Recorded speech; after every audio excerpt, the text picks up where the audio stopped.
Thank you for being here. I've invited Dr. Geraldine to join me in here for us to have a conversation that I believe is very relevant and very important.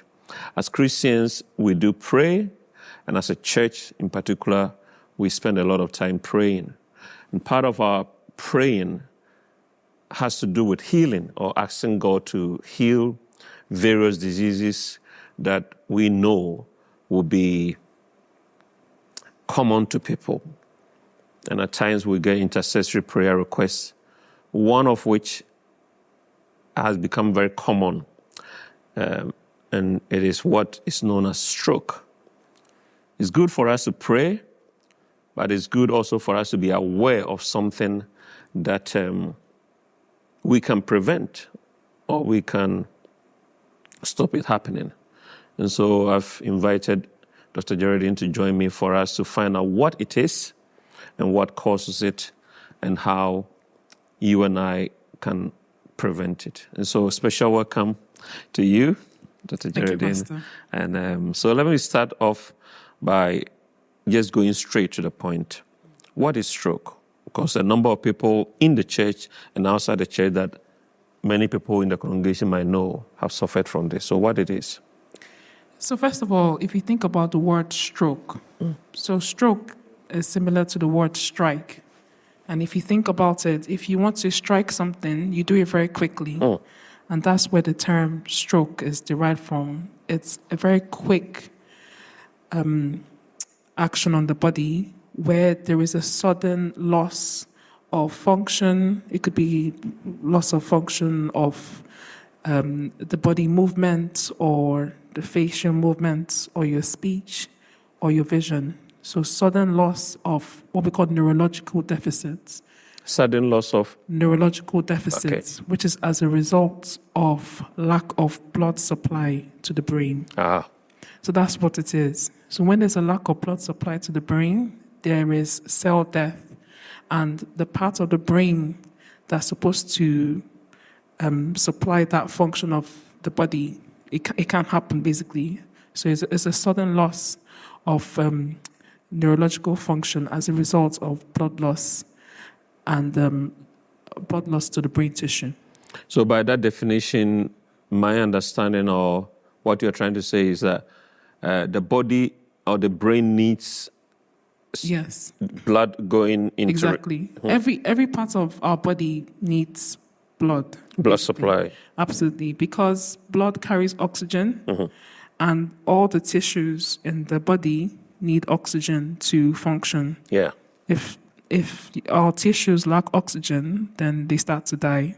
Okay. And that's what we have, like a failure. We call it whole body failure. So stroke is more like a brain failure. Like, you know, the way we have heart failure, kidney failure, stroke is a brain failure. Brain failure, wow. Yeah. So in summary, it's a lack of blood supply to the brain causing what we call a neurological deficit. Neurological deficit could be different things, but it's derived from the function of the brain that the blood is supplying to. I don't know if I'm making sense. Well, my understanding from what you're saying is that if there's a regular supply of blood to the brain, yes, then that could be a prevention of stroke. Exactly. But if there's a lack of it, or what the word you're using is if there's a deficit. Yes. Yeah, because in the brain, we have different blood vessels that supply different parts of the brain, different areas of the brain. Okay. So, for example, I won't be technical, but we have something we call, for example, the middle cerebral artery. So that's a blood vessel that supplies a major aspect of the brain. Okay. So if there is a blockage of that artery, or if something was to happen to that artery that will prevent it from supplying blood to where it's supposed to go, then there is a brain loss, a brain dysfunction because of cell death to that place it's supposed to supply. And if there is a lack of supply to the brain of the blood, then other weaknesses of the body can occur if the brain has been affected by the lack of supply. Exactly. Okay. So how does it show itself? So it depends on the part of the brain that's affected. Okay. For example, we've got the what we call the occipital part, which is the back, and that supplies The back the vision. of the brain. Yeah, that supplies the vision. So if there's a lack of blood supply there, there's a problem with your vision. Okay. And then also, if the other parts of the brain are affected, you could have leg weakness, arm weakness, facial weakness. If the part of the brain that supports your speech, so there are different parts. There's a part of the brain, we call it receptive speech. So if somebody is affected with the receptive speech area, they won't be able to understand what you're saying. And there's another part. In other words, the speech has been affected. And exactly. But not just the speech. They can't understand what you are saying. We call it receptive speech. And we also call it expressive speech, where you can't speak at all. Okay. So you get some people who they can speak absolutely fine, but they're speaking gibberish because they don't understand anything that anybody is telling them. The patient can't understand, or the person listening to them So the patient can't understand even what they are saying. Yeah. Does it mean that the speech is involuntary? It means, it basically means that when somebody is speaking to them, they don't understand what they are saying. Because there's no coordination. There's no coordination. Right. So there is an acronym called FAST. I'm sure you've heard about it. It was a major public health outlook to enlighten people about stroke, because the thing about stroke is that if you spot it quickly, if you get treatment quickly, the outlook is better. Yeah. We call the prognosis is better. Yeah. You get better quicker. So F is for face. Face. A is for arm. Yeah. Arm weakness. Yeah. So face. Facial weakness. If I see the person's face, what? Droop. But Like being weak. yeah. So The whole face or half of the face? sometimes it could be half of the face, sometimes it could be whole face. But Okay. if you see any form of drooping or weakness, Okay. that should alert you. In other words, the person's facial expression has changed, or the way they look is not the same. The way they look is not the same. Okay. You don't have to be particular about the symptoms, because sometimes the symptoms could be very vague. So F is for facial weakness, face. A is for arm, arm weakness or leg weakness. And S is for slurred speech. Okay. And T is for time, Yeah. because time is brain. So the quicker you spot it, the quicker that person goes to hospital, The better. has imaging done, treatment done, it's much better. You don't just say, oh, this person is not moving their arm, I'm going to take them to the GP tomorrow. No, it's an emergency. As quickly as they can get help, the better. Absolutely. Is it true? I heard this, I don't know where I heard it. I heard that when you discover the fascia, the arm, and the speech, and if you get a pin to prick the tip of the finger, that might help. Is that true? Well, no. To the point that one can see blood. Is there any truth in that? Not necessarily. So one of the other symptoms of stroke is what we call numbness. Numbness. So you can't feel. So say if I touch you, you would know that I touched you. Okay. Or sometimes you can get tingling. Okay. That's when the sensation. So the part of the brain that affects the sensation of the body, if that part is compromised, you won't be able to. Basically, you are numb. Yeah. So that's why some people, if they've had stroke, you would say use a needle to see how the sensation is. Okay. So that information that I got is the pricking of the finger is to see how dead the arm might be. Yeah. Or how The sensation. Sensation, Absolutely. Okay. Yeah. Now, so we are getting the idea of what this stroke is. So just to go back to the symptoms, so other symptoms or features of stroke could be what we call lack of executive functioning. So, for example, if I knew that I was meant to come in here, sit down, have a meeting with pastor. Sometimes people with stroke, that kind of functioning is gone, so they cannot coordinate themselves. Another feature could be dizziness, or what we call vertigo. Okay. Yeah. And also, there's some other things we call it visuospatial awareness, which goes with the vision as well. So, for example, if I see that TV, it's meant to be a rectangle. Some people with stroke will not know it's a rectangle. It will be very distorted. So, under normal circumstances, it's rectangular to the average person, but someone suffering from stroke, it becomes fuzzy. Exactly. Ah. It's very distorted. Yes. So there are various clinical features of stroke. There is not just one thing. It's very, some people can even have a headache and that could be stroke. Whoa. Absolutely. It's actually quite scary because sometimes as doctors, as nurses, one of the things you don't want to do is to miss out on stroke. So if you see anybody with, say if you examine somebody in a hospital setting or a GP practice, if you find that there is some kind of deficit, say weakness or slurred speech, you really want to get that person, or headache or visual problems that is new, stroke, i.e. a very new onset, you really want to get that person to the hospital so they could have imaging done. On my way here, you will believe it. I won't say you won't believe it. I had a message that came through to my phone that someone that was suspected of having stroke, they've just brought the person out of MRI, and it has proved that that person had a stroke. For the few days that the person had been on admission, they weren't sure. But just as I was coming, it has proved that the MRI had. And when did the symptoms start for that person? I think about a week ago. But having been in hospital. Okay, so they were in hospital. Yeah, absolutely. Yeah. They've just confirmed that was a stroke. But just by MRI, which I think it got to that professional requirement for them to finally conclude that was a stroke. But because by looking at the person, I don't think they were showing the classical symptoms. So it took that brain scan for them to confirm. Wow. Yeah, another symptom of stroke could be what we call ataxia, which is lack of coordination.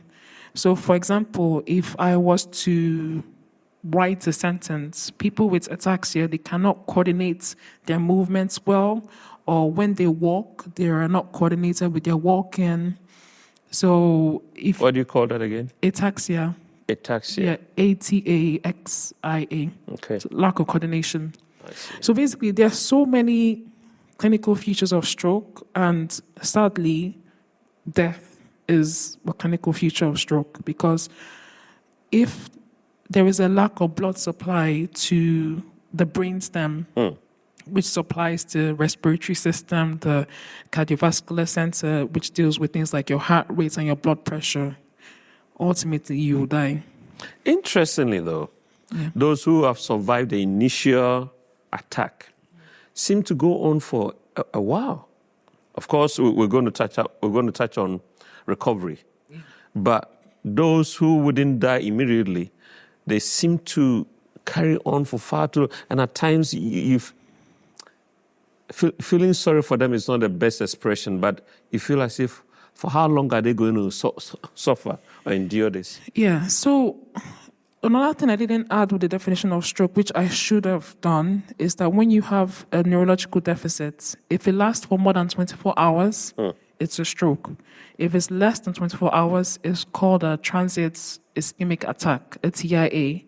So technically, if one has stroke symptoms, you will continue to have the clinical features. If Mr. A had slurred speech and a facial weakness, he will continue to have that for a good number of days. Okay. Because you need to think about, I wish I had a picture of the brain here, but if there was a lack of blood supply to the parts that's supposed to help with the facial movements or the speech. So if that part lacks blood, that area of the brain will not function at all. Okay. Until blood returns back to that area. And if blood returns back to that area, there might have been some cell death which the body cannot recover from. So sometimes the futures of stroke can go on longer than we expect. I see. Yeah, but that's where things like rehabilitation come in, because the more you do rehabilitation, rehabilitation is more like a brain exercise. So you're forcing your brain to do that thing. And which is why I said the beautiful thing about God's creation is that even if there's a lack of blood supply to a particular place, on that part of the brain can have a blood supply from somewhere else. Okay. So the more you exercise the brain, say do physiotherapy, occupational therapy, the more you're encouraging that brain to work, and hopefully blood supply will come from somewhere else. Right. Before we come to the causes, what form does the rehabilitation take? What do you mean by that? You said, he mentioned the word rehabilitation to bring back, even if there are dead cells. Yeah. What is involved when it comes to the rehabilitation? So we have what we call physiotherapy, which helps with movements of the body. So a physiotherapist will come and help you to, say, if you can't walk properly because of stroke, the physiotherapist will help you take your first steps slowly. So physical therapy. Yeah, okay. Exactly. And we have what we call occupational therapy, which will help you do tasks that you couldn't do before. Some people with stroke, for example, they cannot write sentences, as I talked about executive functioning. So that person will help you try and live as normal life as possible, and will modify the surroundings to help you. And also things like eating is another big part. Eating. Okay. Sometimes people with stroke, they cannot eat. Because they can't even hold a spoon properly, or the cutlery. And also because of the facial weakness as well. They cannot eat, and sometimes they cannot swallow. Ah. So that also needs to be assessed as well to see if you have a safe swallow. So usually when people have had stroke, they need to stay in the hospital for a good number of days to be assessed by these therapists. But the main thing is that they try and make you live as normal life as possible. They want to get you back to where you were. Okay, so we are still on the rehabilitation bit. Apart from the physical exercise or trying to get the people to do movement and eating and all that, what about brain exercise? Is that part of this rehabilitation? Yes, there's what we call cognitive testing. Okay. So, which could help you with your thinking, with your memory, and that also comes with the therapy as well. Right. Yeah. And should someone have a relative who has had that and they don't even know about this cognitive part, what can they do to help that person? Is it to help them read, or to read to them, or to watch a particular program on telly, or to do some smartphone games? Or do they I think play the a main part? thing is engagement. You just need to engage the brain however way you can. And I think sometimes we always want giant leaps, but we need to think about baby steps. And we need to celebrate the small things as well. The small achievements. Exactly. That's very important. Okay. And what will be some of the small achievements that you might suggest? So if somebody with a stroke, for example, if they couldn't write a sentence because of lack of coordination or arm weakness, but say if that person, because of daily practicing, if they were able to complete a sentence, that should be celebrated. It's an achievement. Absolutely. I remember as a Bible college student, I was on a placement in a particular church, and the pastor had asked me to go and visit a parishioner in one of the major hospitals in London. I was studying far away from London, but the church I was placed in was in London. And I didn't know much about stroke. All I knew was that if someone suffered a stroke, one part of their body begins to malfunction. It could be the left side or the right side. So as I sat there with this beautiful lady in this ward, obviously the natural conversation would be, how are you? And she'll open her mouth, yet the words were not coming. And I didn't know. Yeah. So I felt so sorry. I felt so sad that I knew that she wanted to talk. And yet the conversation wasn't, I won't say flowing. I wasn't expecting it to flow, but I thought simple responses could have been okay. I learned something there, but I didn't know the information you are sharing. Yeah, so she had something we call expressive dysphasia. So you just can't communicate, even if you want to, because that part of the brain that supplies the bit that you're supposed to speak is gone. So even if she wants to communicate, she can't. Wow. So in that situation, it could even be text, or it could even be email. You can show her, write to her what you're thinking, and if she could write back to you, so you can bypass that difficulty. But in terms of therapy, in that situation, we have what we call the speech and language therapists. Yeah. So their job is to help you with your speech and your swallow as well. So they will continue to encourage her to say a few words. Wow. Talking about swallowing, in other words, if care is not taken, that person can even choke on food? Absolutely. And that could lead to things like chest infection as well. Goodness. So in a stroke setting, if you have a situation where somebody can't swallow properly, you would want to do what we call nasogastric feeding. So they will have to feed. Sorry, this is getting really medical. But the main thing is that you're trying to prevent dehydration. Dehydration, you said? Yes. So that's the thing about stroke. I mean, which is why it's so important to get treatment very quickly. Because if you're not treated within the first 24 hours, really you are just treating the features. Wow. You're not treating the cause of the stroke. What could take place? I know this might get us into a bit of technicality. If we have to redeem the first 24 hours, what could be so crucial within that 24 hours that could prevent a lot of the damage? Absolutely. So if you have stroke features, and if one is taken to the hospital, if one has had imaging that shows that there is a blockage to the blood vessel, that blockage can be broken down with medicine. We call it thrombolysis. Or that blockage could be surgically removed. And there are treatments to break down that blockage. Because if you think about it, it's a bit like a pipe supplying a pipe that's supposed to supply water. Yeah. And if that pipe is blocked, there will be no water to be supplied. So the treatment must be a mechanism by which the pipe will be unblocked. Exactly. And the longer you leave that pipe blocked, the longer the brain suffers. Yeah, and even if, say, the pipe is blocked a day later, that most of the cell death has occurred within the first day. Wow. So which is why we say time is brain. So it's an emergency. Redeem the time. Absolutely. Okay. Because afterwards, you're doing things like therapy. Yes, you want to make sure they're well hydrated, but the main problem should be sorted as soon as possible. Okay.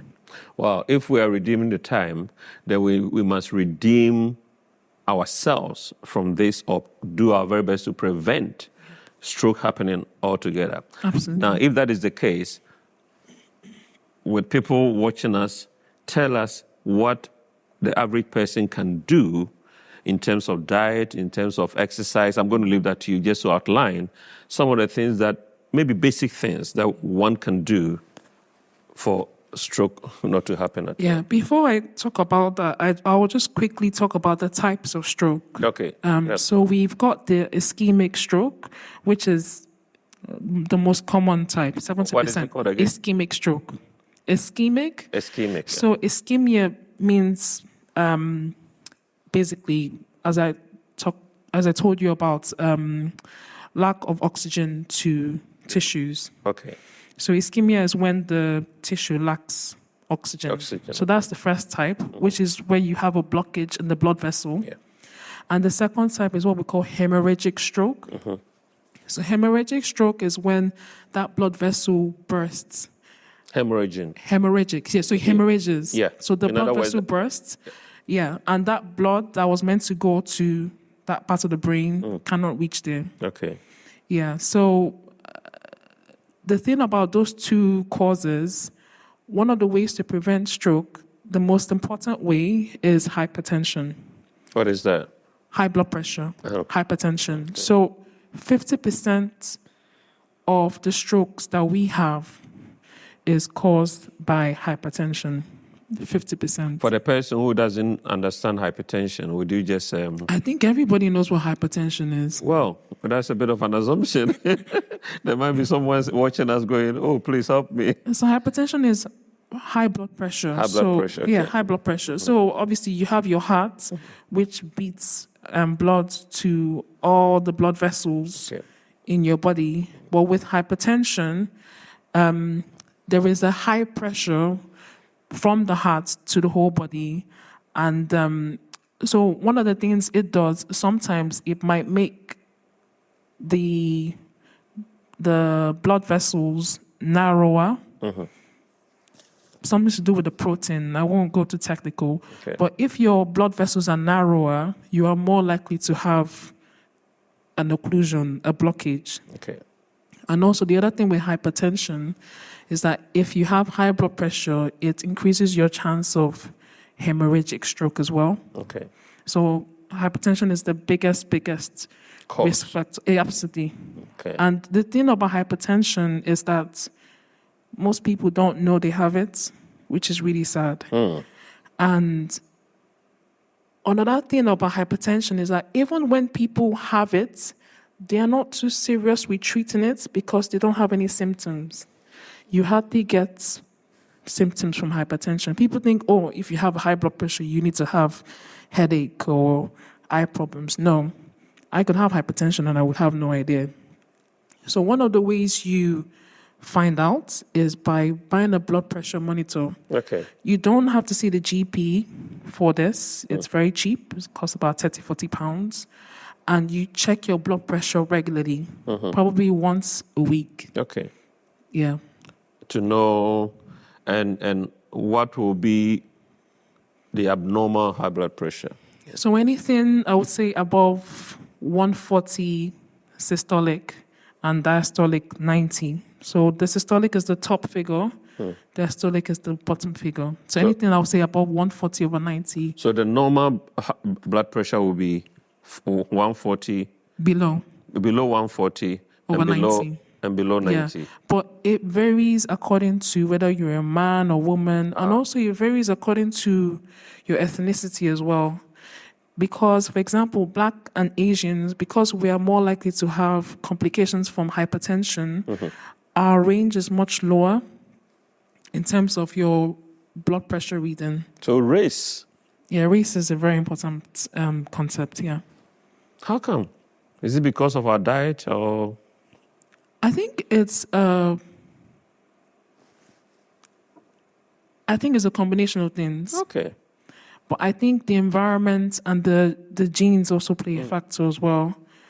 Yes, the diet is a very important thing, but also things like diabetes. But not that I would like to be racist, but I find sometimes people from ethnic minorities, we are not as forward in thinking about our health. We don't really do preventative medicine that much. But that's exactly what we are doing here. Yeah. This conversation is all about prevention. Yeah. And so talking about lack of oxygen and also the hemorrhaging how do we prevent that? Okay, so there are various risk factors for stroke, not just hypertension. There are also things like smoking as well. Smoking increases your chance of stroke, and also diabetes as well That also increases your chances of stroke. Your cholesterol level, that's quite important. So if you have what we call the bad cholesterol, that's more likely to make you have blockages in your blood vessels. And things like just generally reducing your stress levels, reducing your alcohol intake, and other things are just making sure that you sleep well, you look after yourself well, reducing the amount of ultra-processed foods. Okay. That's quite important. Yeah, in reducing stroke. But yeah, definitely I would say blood pressure, cholesterol, obesity, diabetes, alcohol, smoking. And also if one has had a previous heart problem, that could also predispose you to stroke. So there are different things called irregular heartbeat, atrial fibrillation, or if you've got a problem with a part of your heart, like what we call the heart valves, that could predispose you to stroke as well. So it's very important to, if you've had a heart problem, look after yourself and take the medications that the doctors as prescribed. Exactly. Just take them regularly. Check your cholesterol level and make sure you're diligent about that. Make sure you're exercising. Try as much as possible to get the weight down. Obviously, don't smoke. Reduce your alcohol intake. But the main thing really is the blood pressure. Well, my dad had a stroke. Does it mean that I'm likely to have a stroke? I'm talking about genetics here. Do they play a part? It does.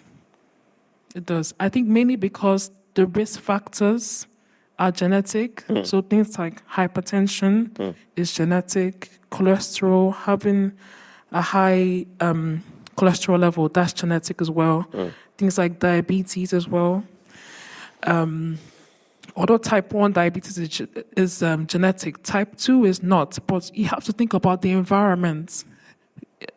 If there's a diet that somebody had, most likely your child would adopt a similar type of diet. So the environment is quite important. Yeah. So genetics do play a role in it. They play a part. Yeah. And also if you've had a previous stroke, you're more likely to have another stroke. Wow. Absolutely. Yeah. So it's something that we don't really think about until it's happened. Yeah. So we need to think about it and just go for health checks. Yeah. Once you are, I would say, over 40, you should have a health check just to make sure your cholesterol, a blood test to make sure your cholesterol level is fine, blood pressure check as well. And also the GP could also check your blood sugar levels to make sure that you're not pre-diabetic. Sure. So just being in the know and being proactive, trying not to live a sedentary lifestyle. I find nowadays sedentary. So staying in one place, like what we're doing. So if you're staying in one place... In other words, there's a need for exercise. Absolutely. But not just... I think when people think about exercise, people think... It's about a gym. But it's not just about that. It's being active. Yeah. You could go for a walk. You could even do some gentle exercise at home, and that will count. Anything to stop you from staying in one place. Okay. Yeah. Yeah. One should get off the television in front of the telly and go to the kitchen, make themselves a cup of tea, not too much sugar, and to come back and do that. That's fine. Well, tell us how we can prevent, or if we've looked at the causes, what can we do? What can the average person do to, apart from getting off the chair and making movement? What are the other things that one can? So first of all, find out what your blood pressure is. That's quite important. As I said, you could buy a blood pressure monitor, or you could just go and see the GP about it. It doesn't have to be the GP. You can see the district nurse. Yeah. It should be very simple to do. So find out what your blood pressure is. And the other thing I would say is find out what your blood sugar is doing. Make sure that it's not high. And also watch what you eat. That's quite important. So things like pastries, takeaways, try and reduce Cut that. down down and try and eat fresh foods. If you can, we usually say 5 portions of fruits and vegetables in a day. So try and increase your fruit intake, your vegetable intake. because that also will help your cholesterol level. Okay.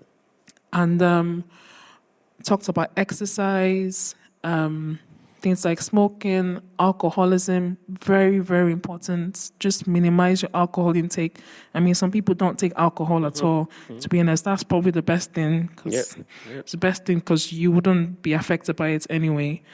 Another thing I wanted to touch on is red meat. Red meat is a very big factor in terms of your cholesterol level. So you can substitute your red meat with, say, fish or chicken. Yeah, but white meat. Yeah, but most of all fish, because actually fish has what we call omega acids, which are actually good in reducing your cholesterol level. But I think the main thing is just trying to be in the know, just trying to find out more and getting yourself checked. When I was growing up, a stroke used to happen to older people. The age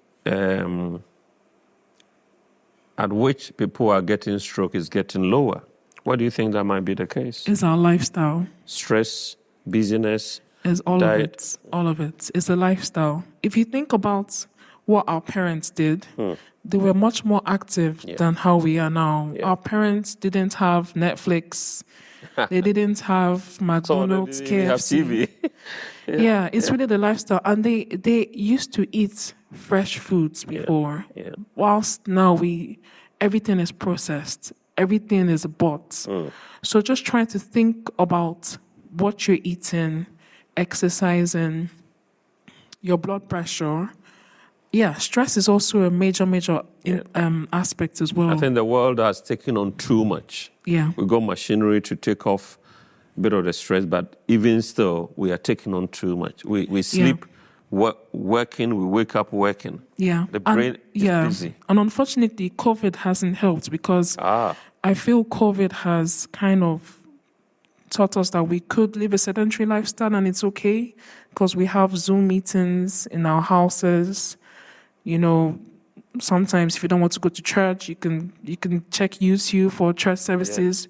That motivation to go out is just not there. So we need to motivate ourselves. Absolutely. We need to get moving. Wow. I mean, you need at least 150 minutes of exercise in a week. 150 minutes at least. In a week? In a week. Which is not difficult. It's really not difficult. It shouldn't be difficult. But if you think about, especially if you have a car as well, that motivation is just not there. You have to motivate yourself. You got to make yourself do it. Absolutely. You know, you shouldn't wait for someone to motivate you because if you want to, and folks, we are thinking about prevention here, and if you don't motivate yourself, it's not always that you can get someone who can motivate you. So these are some of the things that you and I can do to motivate ourselves. Are there any other encouragement, some of the things that we can? I think I cannot emphasize enough of how important it is to just get a regular checkup. You don't have to wait until you are unwell before you get checked. It could just be a routine health screening. And it will take 10 minutes. And it doesn't cost much. So, I think most of the time these are free. It's free. These days they are asking us to even go to our pharmacies. Absolutely. The pharmacist can check your blood pressure. But I have a friend of mine who, she has high blood pressure, but she only takes the blood pressure medicine when she feels unwell. You don't do that. I understand that is very dangerous. It's extremely dangerous. So you have to take it regularly and you have to monitor it regularly.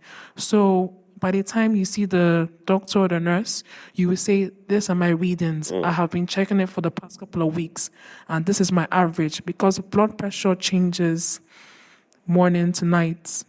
If I go out for a run and I come back, my blood pressure will be high. Or if I'm very stressed, my blood pressure will be high. So you need to have regular readings to see what your true blood pressure is, not just when you go to the pharmacist or to the GP, because that might not be your true blood pressure. Wow. So definitely check your blood pressure and just buy a blood pressure monitor. It's not expensive at all. Talking about checking one's blood pressure, when is the best time of the day for blood pressure to be checked? I would say usually in the morning, before you've done anything. The morning is the best time. Okay. If you want to be accurate with your reading. Another thing I was thinking about in terms of your diet is also salt. We just need to make sure it's difficult to cut it out, but just reduce your salt intake because that also increases your blood pressure as well. Oh. Yeah, but the weight is a very, very big thing. And I think nowadays we are getting so used to being overweight, but it's not right. If you want to, not just stroke, if you want to reduce your chances of cancer, stroke, diabetes, heart problems, try and reduce the weight. Challenge yourself. Say, next year I will cut down this number of kilograms. Yeah. You need to go out and force yourself to do it. Don't wait until you fall ill to have this done. And these days, what might be a cause is the how common it is for food to be delivered to people. Now you only have to drive a quarter of a mile and you see Deliveroo and all the other delivery companies. Yeah, absolutely. Yeah, it's very important. So it's good for someone to cook at home. Yeah. And to cut down on oil, to cut down on salt, Absolutely. to cut down on sugar and all. Absolutely, because when you buy food, you don't know how much oil and salt has been put in that food. But if you're cooking it yourself, at least you know that I've put this amount of sugar, this amount of salt. And you could also reduce it as well. Yeah. Reduce how much oil. Palm oil is a very bad... Is it bad, you said? Is a bad source of cholesterol, palm oil. So right? If you try and reduce it, absolutely. Oh. Yeah. So we just need to educate ourselves more. There's so much out there. There's so much on the internet, so much on social media on living healthy, and we just need to be very enthusiastic about that. And to be intentional. Intentional. Wow. I think that's the word, being intentional. Yeah. Absolutely. Because unfortunately, when one has had a stroke, it's too late. I mean, yes, you could give treatments. Yes, you could do rehabilitation, but it's already happened. So the best thing is preventing it from you having it in the first place. That brings me to, we're talking about some of the things that we need to cut out. Would you recommend that one cut down or cut out eggs? I mean, the egg yolk, yes, is a source of cholesterol, but everything should be in moderation. Yeah. Some people will, when they are eating eggs, they will leave the egg yolk out. Yes, you can do that. Some people, they would just buy like egg whites and they would fry the egg whites with their pancakes or eggs or whatever. So yes, egg yolk is a source of cholesterol, but in moderation is actually fine. Yeah. Okay. So I wouldn't cut it out completely. None of these things should be cut out completely. Just do it in moderation and be in the know. There's an auntie in the church. She talked about having severe stroke to the point that one side of her body was gone. And when she was giving me this testimony, she said, "Pastor, would you believe that I once had a stroke?" And I couldn't believe it. So that brings me to the question, can one fully recover from stroke? And what would it take for one to recover? Yes and no. So yes, in the sense of if that person presents to the hospital quickly, gets treatment quickly, has rehabilitation quickly and efficiently, and if the part of the brain that has had the stroke, how can I explain this? If the damage is minimum, then yes, you can recover from that. But if you flip it the other side, if that person gets treatment quite late and has rehabilitation and treatment late, the cell tissue will not survive. Okay. And when there is cell death, as I explained to you before, it's difficult for it to be revived as such. So yes, you could. I mean, I know a couple of people that have had a stroke and they're living normal lives. They've made full recovery. Yes, they have, Okay. because they were treated early. Yeah. Especially if you've had surgery, what we call thrombectomy, because the clot is completely removed, and then when there is what we call perfusion, blood to the cells, if the damage is minimum, the cells will recover very quickly. Does it get removed with medication or surgically? It could be done by medication or surgically, but it has to be done quickly. Okay. So if the treatment is not given quickly, and if one doesn't have adequate rehabilitation, where we call the physiotherapy, occupational therapy, and speech therapy, actually your recovery might not be that good. Yeah. Exactly. Yeah. Okay. And as I said before, unfortunately, people have actually died from stroke, because sometimes when you have stroke, you've recovered. If you have it again, you might have a bigger stroke. So if one has had stroke, one has to be very diligent with taking the medications and basically doing what the doctors and nurses have asked you to do. Yeah. Usually when one has had stroke, they usually put on, if it's ischemic stroke, they usually put on aspirin.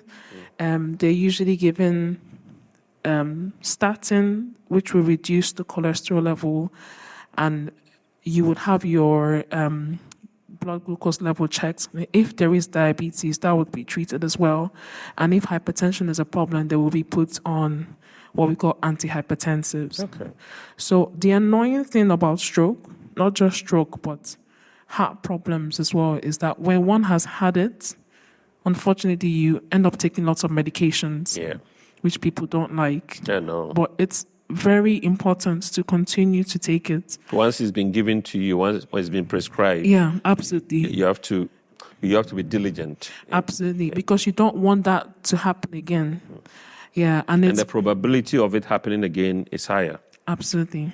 Absolutely. I mean, stroke is so common. 1 in 6 people in the world will have stroke. 1 in 6. Yeah, we cannot close our eyes. It's going to be there, unfortunately. But we need to be enlightened. We need to be in the know. We need to be ahead of the game. Well, I'll tell you, we are having this program as part 1. And we will visit this subject again, because in the last few years, especially since COVID, with a number of people sadly passing away, there's all sorts of, the medics in your field will say those who had underlying problems were the ones that really suffered from COVID. And so we will come back and perhaps focus on prevention, because I want this to be the main reason why we are talking, and I will want us to talk again. But so, if you didn't get anything, you know what stroke is, and the causes. Forget about all the technical language. I'm sure you and I understand exactly what Dr. Geraldine has said about exercise, diet, genetics, and so on and so forth. So James, the writer of the epistle, said, let us not be hearers only, deceiving ourselves, but let us be doers of the word of God. This to me is a sermon.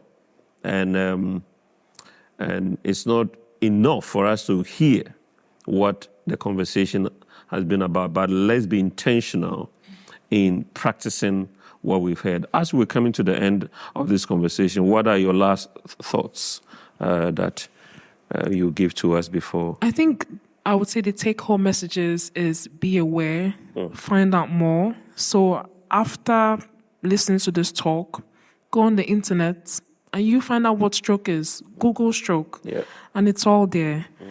And the other take-home message I would want to say is that if you see anybody with any form of body weakness or anything that's not right with their body, facial weakness, slurred speech. Remember the FAST acronym. Yes. Just take them to the hospital. Yes, pray for them, but take them to the hospital. Let God use you to help that person out. And lastly, I cannot stress enough on medications and being compliant with medications. I think sometimes as Christians, we disagree with the medical team. Yes, pray, but take your medications. Do the right thing. Eat well. Find out what your blood pressure is. Find out what your cholesterol level is. Try and do some exercise. Limit the number of takeaways and ultra-processed foods you eat. And just be a step ahead of the game. Just keep on trying to learn more. Keep on trying to find out more. Because knowledge is power. Yes. Knowledge is very powerful. Powerful. Absolutely. And acquiring knowledge is not an end in itself, but using that knowledge appropriately is what we are talking about. One of the things that I believe, talking about the things we are taking home, never stop taking your medication or change your medication.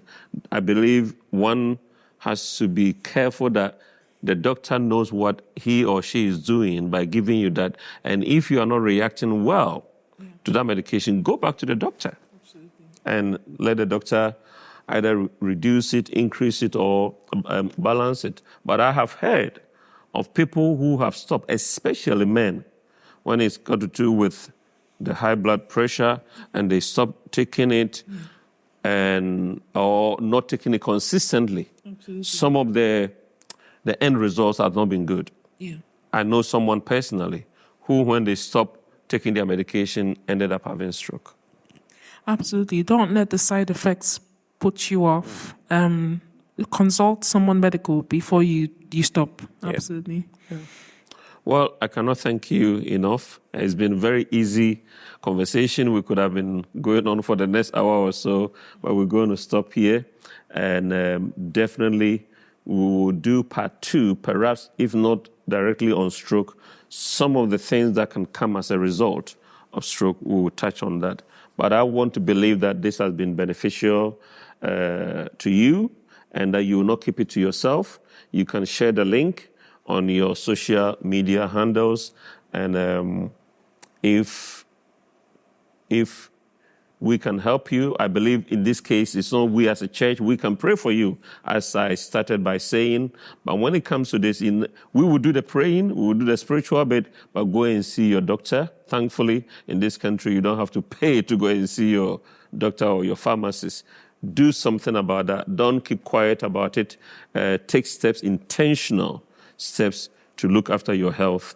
And may the Lord bless you. Thank you for watching. And I want to thank you once again. God bless you. Thank you.